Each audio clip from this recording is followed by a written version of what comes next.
ഉഷ്ണതരംഗത്തിനൊപ്പം പാമ്പ് ഭീതിയിൽ കൂടിയാണ് കേരളം. പാമ്പ് കടിയേൽക്കാതിരിക്കാൻ ശ്രദ്ധിക്കേണ്ട കാര്യങ്ങൾ എന്തെല്ലാം? കടിയേറ്റാൽ ചെയ്യേണ്ട പ്രഥമ ശുശ്രൂഷ എന്താണ്? കടിയേറ്റാൽ ചെയ്യാൻ പാടില്ലാത്ത കാര്യങ്ങൾ എന്തൊക്കെ? നോക്കാം. 24 എക്സ്പ്ലെയിനർ. ഉഷ്ണതരംഗത്തിന് പിന്നാലെയാണ് പാമ്പുകളെക്കുറിച്ചുള്ള ഭീതിയും കേരളത്തിൽ ഉയരുന്നത്.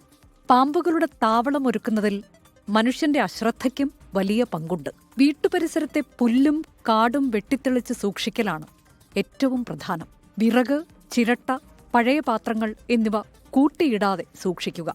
രാത്രി പുറത്തിറങ്ങുമ്പോൾ വെളിച്ചം ഉപയോഗിക്കുക. രാത്രി തറയിൽ കിടന്നുറങ്ങുന്നത് ഒഴിവാക്കുന്നത് വെള്ളിക്കെട്ടൻ പോലുള്ള പാമ്പുകളുടെ ആക്രമണത്തിൽ നിന്ന് രക്ഷപ്പെടാൻ സഹായിക്കും. ഉറങ്ങുമ്പോൾ കട്ടിലോ കൊതുകുവലയോ ഉപയോഗിക്കുക. പറമ്പിലിറങ്ങുമ്പോൾ കട്ടിയുള്ള പാദരക്ഷകളും നീളമുള്ള പാൻസും ധരിക്കുക.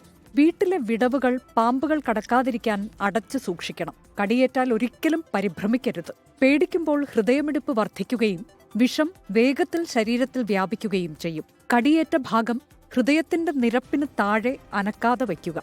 നീര് വരാൻ സാധ്യതയുള്ളതിനാൽ മോതിരം, ഇറുകിയ വസ്ത്രങ്ങൾ തുടങ്ങിയവ ഒഴിവാക്കുക. കടിയേറ്റാൽ ഉടൻ ആശുപത്രിയിലെത്തിച്ച് ആന്റി സ്നേക്ക് വെനം നൽകാൻ ശ്രദ്ധിക്കണം. കടിച്ച പാമ്പിനെ തിരിച്ചറിയുക എന്നതും പ്രധാനമാണ്. കടിച്ച പാമ്പിനെ പിടിക്കാനോ കൊല്ലാനോ ശ്രമിക്കരുത്. സാധിക്കുമെങ്കിൽ മാറി നിന്ന് പാമ്പിന്റെ ഒരു ഫോട്ടോ എടുക്കുക. ഇത് തുടർ ചികിത്സയ്ക്ക് സഹായകമാകും. മുറിവിന് മുകളിൽ തുണിയോ കയറോ കെട്ടരുത്.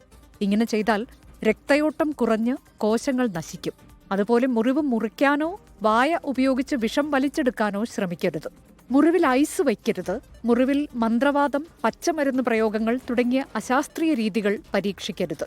മദ്യം, കഫീൻ, വേദന സംഹാരികൾ എന്നിവ നൽകാതിരിക്കാനും ശ്രദ്ധിക്കണം. പാമ്പിനെ കണ്ടാൽ ഉടൻ തന്നെ വനം വകുപ്പിനെയോ സർപ്പ വോളണ്ടിയർമാരെയോ അറിയിക്കാനും ശ്രദ്ധിക്കണം. Research desk 24.